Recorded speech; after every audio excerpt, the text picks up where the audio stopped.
வேணாங்க. இந்த மொழிக்காக பாடுபடுறதுல எங்க தலைமை எந்த அளவுக்கு முயற்சி செஞ்சிருக்கான்னு உங்களுக்கு தெரியாது. நாள் விழுந்து நரை விழுந்து கூன் விழுந்து ஊன் விழுந்து உயிர் விழுந்த வேண்டும் ஒவ்வொன்றாய் விழுந்த வேண்டும் ஒன்று மட்டும் உயிரோடு இருக்கும் யான் கட்ட தமிழ். அந்த அளவுக்கு எங்க தலைவர் தமிழ் நேசிச்சுட்டு தமிழ் நேசிச்சுட்டு இருக்காரா? திரிஷாவதன் நேசிச்சிருந்தாரு.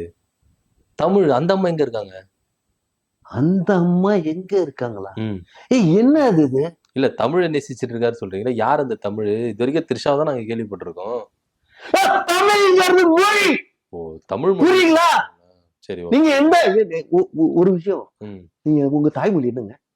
உங்க தாய்மொழி? தாய்மொழி தமிழ் தான். தமிழ். ஒரு தமிழ் மாதிரியா பேசுறீங்க? ஒரு தமிழ் உணர்வே இல்லாம ஒரு தெலுங்குக்கார மாதிரி ஒரு ஹிந்திக்கார மாதிரி. தமிழ்நாட்டுல வந்து தமிழர்கள் இல்லாம போனதுனால இவ்வளவு காரணம். எல்லா பயிலும் ஃபாரின்ல போய் உட்காந்துட்டான், எல்லா பயிலும் ஃபாரின்ல இருந்துட்டான். புரியுதுங்களா? இங்க ஃபுல்லா வந்து அனதர் வேற்று மாநிலத்தவர்கள் நிறைந்து போனதுனாலதான். இதுக்காக காரணம் யாரு? இத்தனை வருஷமா ஆண்ட ஏடிஎம்கேவும் டிஎம்கேவும் மட்டும்தான் காரணம்.